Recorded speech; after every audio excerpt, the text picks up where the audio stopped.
수룹 바벨의 주도하에 제1차 포로 귀환이 이루어졌고요.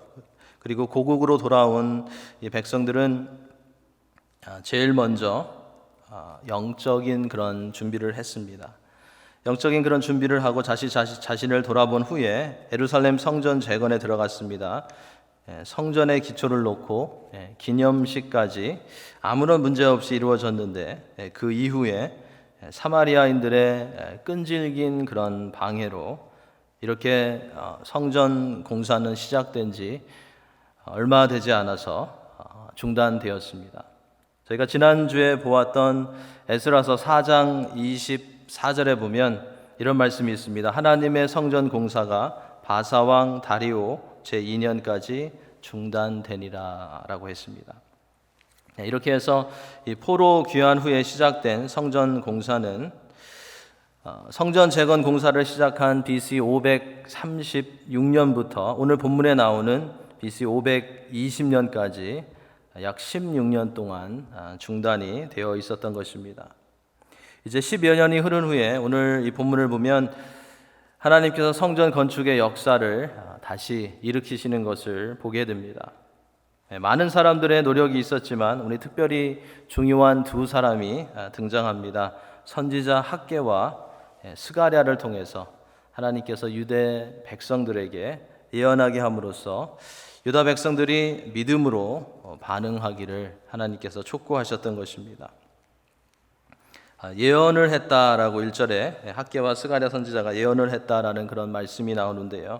성경에 나오는 예언이라는 말은 단순히 어떠한 그런 미래의 일을 알아맞추는 정도의 그런 의미가 아니라 하나님의 뜻을 역사 속에 나타낸다라는 그런 의미가 있습니다. 성경을 읽으실 때 예언이라는 단어가 나오면 하나님의 뜻을 역사 속에 나타나신다라고 생각하시면 많은 도움이 되실 것입니다. 그러니까 오늘 이 본문에서 말하는 예언은 하나님께서 학개 선지자와 스가랴 선지자를 통해서 16년 동안 중단된 예루살렘 성전 재건에 대한 하나님의 계획을, 하나님의 뜻을 나타내셨다는 것입니다. 학개서 1장에 가보면 당시 귀환한 유다 사람들은 성전 재건 공사가 사마리아 사람들의 방해로 중단된 그런 상태에서 하나님의 뜻에 대한 소망과 열정을 다 잃고 있었습니다. 신앙적인 안일과 나태함에 빠져 있었던 것을 우리는 볼 수 있습니다. 여호와의 전을 건축할 때가 아직은 아니라고 그들은 말하면서 자신들의 집을 짓고 살아가고 있었습니다. 그래서 학개 선지자는 이러한 사실을 지적하면서 회개를 촉구했습니다. 우리가 오늘 학개서를 같이 볼 텐데요. 우리 학개서 1장 1절부터 4절에 나오는 말씀을 제가 읽어드리겠습니다.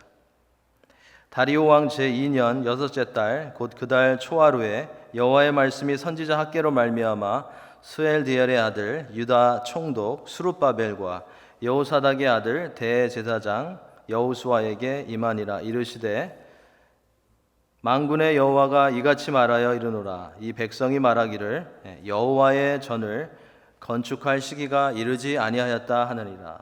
여호와의 말씀이 선지자 학개에게 임하여 이르시되 이 성전이 황폐하였거늘 너희가 이때에 판벽한 집에 거주하는 것이 옳으냐. 그러므로 이제 만군의 여호와가 이같이 말하노니 너희는 너희의 행위를 살필지니라. 그죠? 그 당시의 사람들은 여호와의 전을 건축할 시기가 지금은 아니라고 그렇게 말했던 것입니다. 그리고 판벽한 집에 그들은 거주했다라고 말하고 있습니다. 여기서 언급된 이 판벽한 집은 지붕과 벽이 함께 있는 완전히 건축되어 있는 그런 집을 말합니다. 하나님께서는 학개 선지자를 통해서 자신들은 완전히 건축되어 있는 집을 지어서 살면서 아직 여호와의 전을 건축할 시기가 이르지 아니하였다라고 말하는 이 제1차 포로 귀환민들을 책망하셨던 것입니다. 그리고 학개서 1장 8절에서는 우리가 잘 아는 그런 말씀이 나오죠. 너희는 산에 올라가서 나무를 가져다가 성전을 건축하라. 그리하면 내가 그것으로 말미암아 기뻐하고 또 여호와가 말하였느니라 라는 하나님의 말씀을 그들이 듣게 하셨던 것입니다. 학개 선지자가 선포한 이러한 말씀을 보면 이 성전 재건 공사 중단이 오랫동안 이어졌던 것은 사마리아 사람들의 방해가 요인이기도 했지만 더 생각해 보면 하나님을 향한 유다 귀환민들의 열정이 식어졌기 때문이었던 것을 우리는 알 수 있습니다. 학개 선지자는 앞으로 재건이 되는 성전의 영광에 대해서도 말해줍니다. 성전의 영광이 지난날의 솔로몬 성전이 지녔던 그런 영광보다 클 것이라고 예언하면서 유다 백성들을 격려했습니다. 지금 지으려고 하는 이 성전은 과거의 솔로몬 성전과는 비교가 되지 않을 정도로 굉장히 초라한 것이었습니다. 그러나 하나님께서는 이 새로 지어질 성전 재건 이후에 축복을 약속해 주심으로써 실망한 백성들을 위로해 주셨던 것입니다. 학개서 2장 4절과 9절 말씀을 제가 읽겠습니다.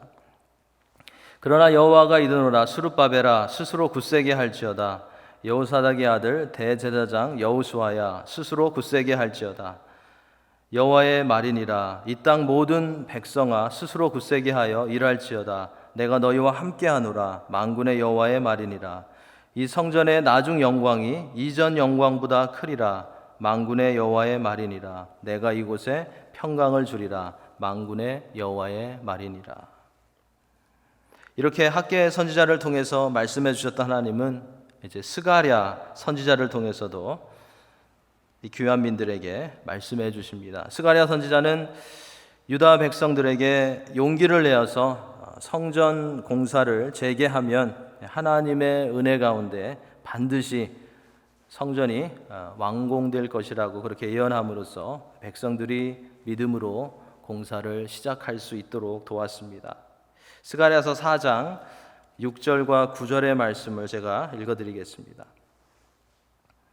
그가 내게 대답하여 이르되 여호와께서 스룹바벨에게 하신 말씀이 이러하니라 만군의 여호와께서 말씀하시되 이는 힘으로 되지 아니하며 능력으로 되지 아니하고 오직 나의 영으로 되느니라 스룹바벨의 손이 이 성전의 기초를 놓았은즉 그의 손이 또한 그 일을 마치리라 하셨나니 만군의 여호와께서 나는 너희에게 보내신 줄을 내가 알리라 하셨느니라. 우리가 잘 아는 그런 말씀이 있죠. 이는 힘으로 되지 않고 능력으로 되지 아니하고 오직 나의 영으로 되느니라. 하나님께서 은혜를 베푸셔서 하나님께서 도우셔서 성전 건축을 이루게 하시겠다라고 스가랴 선지자를 통하여서 백성들에게 말씀해 주셨던 것입니다. 자, 오늘 본문으로 돌아가서 에스라서 5장 2절에 보면 이제 이러한 선지자들을 통한 예언의 말씀을 들은 총독 스룹바벨과 대제사장이었던 예수아가 일어나서 백성들을 이끌어서 성전 공사를 다시 시작했다라는 그런 기록이 나옵니다. 자, 여기서 일어났다라는 말이 나오는데요. 이 말의 그 원형을 찾아보면 굼 또는 쿰이라는 그런 단어가 나옵니다. 자, 쿰 하면 우리에게 익숙한 그런 표현이 있죠. 기억나시는 그 장면이 있나요? 달리다 굼이 있죠. 달리다 굼, 그죠? 예수님께서 회당장 야이로의 딸을 소생시키실 때 예수님께서 달리다 굼, 소녀야 일어나라라는 그런 말씀을 통해서 그를 일으키셨습니다. 바로 비슷한 표현이 오늘 본문에서 스룹바벨과 예수아가 일어나서 백성들을 이끌어서 성전 공사를 다시 시작했다라는 데 사용되고 있습니다. 스룹바벨과 예수아가 중대한 일을 하기로 결단하고 이제 일어나서 그 일을 시작했다라는 것을 우리에게 말해주고 있는 것입니다. 선지자들의 외침이 스룹바벨과 예수아와 백성들로 하여금 열심을 되찾게 했던 것입니다. 그리고 2절 하반절에 보면 학개와 스가랴는 계속해서 성전 재건을 도왔다고 되어 있습니다. 이들은 책망과 격려를 통해서 그리고 하나님의 말씀을 계속 전함으로써 성전 건축하는 가운데 신앙적이고 정신적인 그런 면을 도왔던 것을 우리가 알 수 있습니다. 자, 이렇게 또 일이 잘 진행되어 가고 있는데요. 이제 3절에 가보니까 이렇게 예언의 말씀을 붙잡고 믿음으로 성전 공사를 재개한 유대 백성들에게 유브라데강 서부 지역에 그 지역을 관할하던 바사 제국의 총독이 이제 이 일을 문제를 제기하는 것을 보게 됩니다. 다뜨네라는 이 총독은 유다 백성들에게 이렇게 문제를 제기합니다. 누가 너희에게 명령하여서 이 성전을 건축하고 이 성곽을 마치게 하였느냐라고 물으면서 성전 공사를 재개하는 그 근거를 요구합니다. 누구를 믿고 이 일을 시작했느냐? 누가 이것을 하라고 했느냐라고 문제를 삼고 있습니다. 이 다뜨네 총독의 일행은 예루살렘 성전 재건 공사가 다시 시작되었다라는 그런 소식을 듣고 이것이 페르시아 왕의 뜻에 맞는 것인지 혹시 이 허락을 받지 않고 진행하는 것은 아닌지를 알아보기 위해서 예루살렘으로 나와 있었던 것입니다. 누가 너희에게 명령하여 이 성전을 건축하고 이 성곽을 마치게 하였느냐라는 이 다뜨네 총독의 질문에 4절 말씀에 가보면 그들이 이렇게 대답을 하죠. 건축하는 자의 이름을 아뢰었다라고 기록되어 있습니다. 그리고 이것을 16절에 가서 설명을 해주고 있습니다. 16절에 가보니까 유대인들은 이 스룹바벨이나 예수아가 아니라 이것을 허락해 준 사람은 세스바살이라고 그렇게 언급했습니다.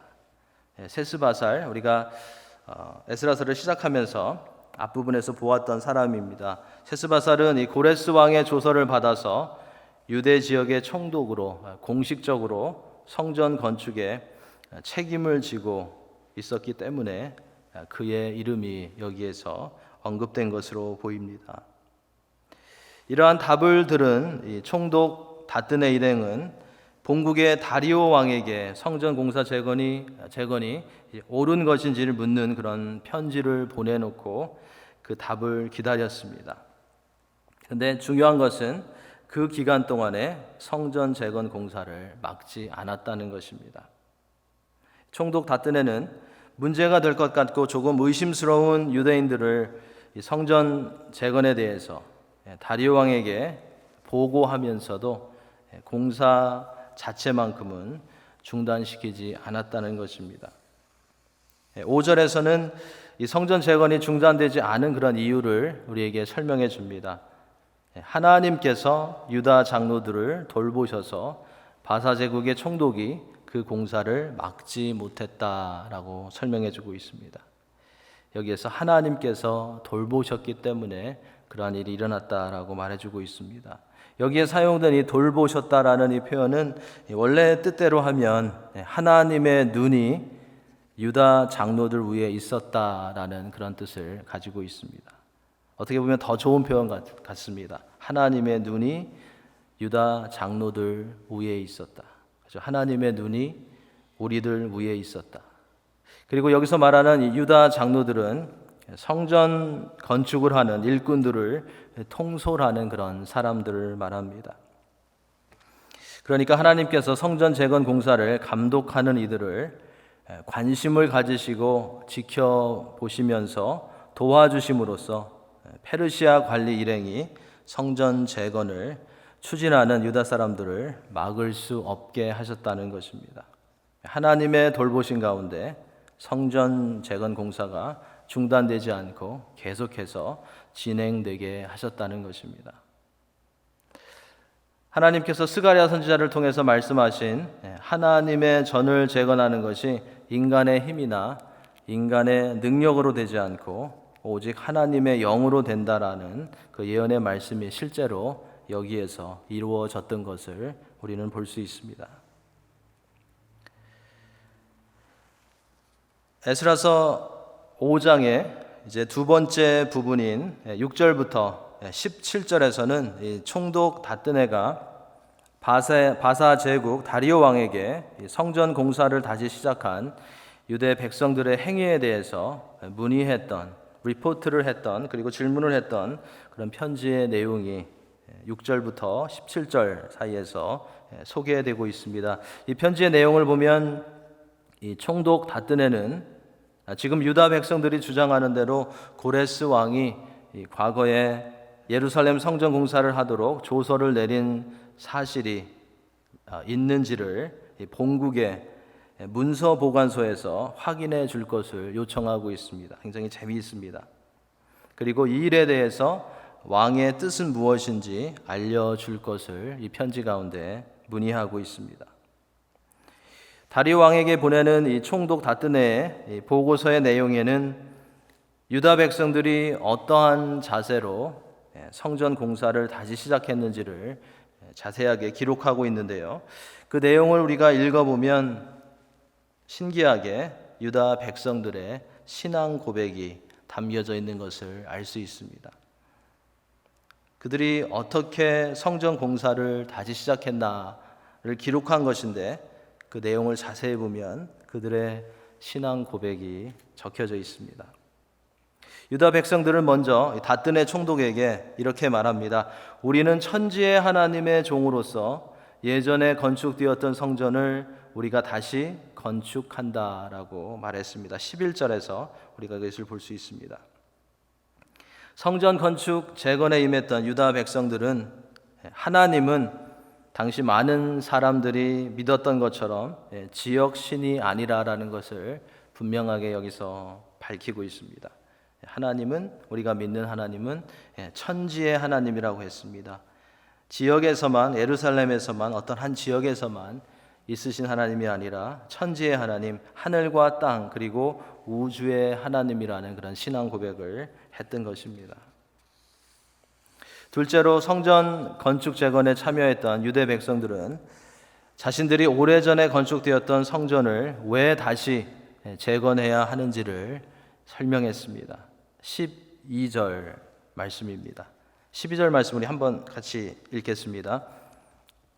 우리 조상들이 하늘에 계신 하나님을 노엽게 하였으므로 하나님이 그들을 갈대아 사람 바벨론 왕 느부갓네살의 손에 넘기심에 그가 이 성전을 헐며 이 백성을 사로잡아 바벨론으로 옮겼더니. 유다 백성들은 조상들의 죄악으로 인해서 무너졌던 이 성전을 우리가 돌아와서 다시 건축하는 것이라고 말한 것입니다. 이들은 자신들의 조상들의 죄악과 그로 인한 하나님의 징계를 인정했고 이제는 우리가 제대로 하겠다고 말하고 있는 것입니다. 이제는 창조주 하나님의 종으로서 우리가 하나님의 뜻에 따라서 성전 재건을 시작했고 그것을 완수할 것이라는 사명적이고 신앙적인 그런 고백을 그들이 했던 것입니다. 그리고 유다 백성들은 이러한 성전 재건을 위해서 하나님께서도 고레스 왕의 조서를 통해서 도우셨다라는 그 내용을 총독에게 알렸던 것입니다. 이러한 성전 건축 재건에 참여했던 유다 지도자들과 백성들의 말은 성전 재건에 대해서 설명하는 것이었는데 그 가운데에는 유다 백성들의 정체성과 신앙을 나타내고 있는 것을 우리가 보게 됩니다. 이처럼 하나님의 백성들은, 하나님의 자녀들은 어떠한 상황과 문제들 가운데 있든지 하나님께서 주신 정체성과 특권을 잊지 말아야 한다는 것을 우리는 배우게 됩니다.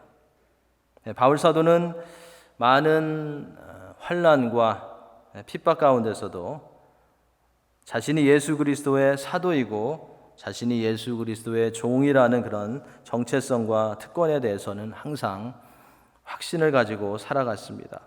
그래서 그는 언제나 어디서나 누구 앞에 서든지 담대할 수 있었습니다. 사도 바울은 그리스도 안에서 자신이 누구인지를 항상 확실히 알고 있었기 때문에 고린도후서 4장에 가보면 이렇게 고백합니다. 우리가 사방으로 우겨쌈을 당하여도 쌓이지 아니한다고 했습니다. 답답한 일을 당하여도 낙심하지 아니한다라고 했습니다. 박해를 받아도 버림받지 아니하며 거꾸러뜨림을 당하여도 망하지 않는다고 했습니다. 우리도 하나님께서 하나님의 깊으신 뜻 가운데 우리를 부르시고 예수 그리스도의 보혈의 공로로 구원해 주신 하나님의 자녀, 하나님의 백성, 세상의 빛과 소금이라는 정체성들을 기억하며 살아갈 때에 우겨쌈을 당하여도 쌓이지 않고 답답한 일을 당하여도 낙심하지 않고 담대하게 주를 의지하며 나아갈 수 있는 성도가 될 수 있을 것입니다. 오늘 본문은 우리의 정체성을 확실히 해야 한다라는 것뿐만 아니라 우리가 하나님의 중심의 역사관을 가져야 한다라는 것을 우리에게 가르쳐 줍니다. 오늘 본문에서 이 성전 재건 공사를 다시 시작하려고 하는 유다 백성들은 그들의 조상들이 건축했던 성전이 바벨론 사람들에 의해서 왜 무너졌는지, 그리고 어떻게 포로로 잡혀갔던 사람들이 고국으로 돌아와서 성전 재건을 할 수 있게 되었는지에 대해서 설명할 때 하나님 중심으로 설명해 나갔습니다. 그들은 하나님 중심의 역사관을 가지고 있었던 것입니다. 세계의 역사를 설명하고 분석하는 많은 그런 책들이 있지만 거기에는 하나님 중심의 역사관을 가르쳐 주지 않습니다. 그럼 우리는 어디에서 하나님 중심의 역사관을 배울 수 있을까요? 질문이 너무 쉽죠. 성경, 그렇죠? 하나님의 말씀입니다. 우리가 하나님의 말씀을 통해서 하나님께서 역사의 주관자라는 그런 사실을 알 때 우리는 세계에서 일어나는 일들을 하나님 중심으로 볼 수 있고 하나님의 크신 뜻을 그 가운데 발견할 수 있을 것입니다. 그리고 하나님의 뜻에 더욱더 우리도 합당하게 살아갈 수 있을 것입니다. 그만큼 하나님 중심으로 하나님 중심의 역사관을 우리가 알 수 있는 것이 하나님 말씀을 통해서 배워가는 것이 중요한 것입니다. 오늘 본문 전체를 통해서 우리는 변하지 않는 아주 중요한 진리 한 가지를 배우게 됩니다. 그것은 하나님의 백성들은 하나님의 말씀대로 행할 때에만 좋은 열매를 맺을 수 있다는 것입니다. 이 영적인 원리는, 이 진리는 구약시대 때나 지금이나 변하지 않습니다. 사람들의 방해로 인해서 낙심하고 지쳐서 성전 재건의 꿈을 놓고 있었던 제1차 귀한 백성들은 학개와 스가랴 선지자가 선포한 책망과 예언의 말씀을 듣고 하나님께 초점을 맞추고 하나님께서 이끄시는 대로 나아갔습니다. 그 가운데 그들은 중단되었던 성전 재건을 담대함으로 다시 시작할 수 있게 되었습니다. 우리가 여러 모양으로 주를 섬기고 하나님의 일을 하는 것 굉장히 중요합니다. 그런데 더 중요한 것은 우리가 주의 일을 하나님의 말씀대로 해야 한다는 것입니다. 하나님의 말씀대로, 하나님의 방법대로 주의 일을 할 때만이 하나님께 기쁨과 영광이 되고 사람들에게 유익이 된다는 것입니다. 주의 일을 하면서도 내가 원하는 방법, 내가 이루기 원하는 목적이 하나님 말씀 앞에 있으면 우리는 하나님이 기뻐하시는 선한 그런 열매를 맺을 수가 없습니다. 한 가지 예를 들어드리면 이스라엘의 초대왕 사울을 우리가 생각할 수 있습니다.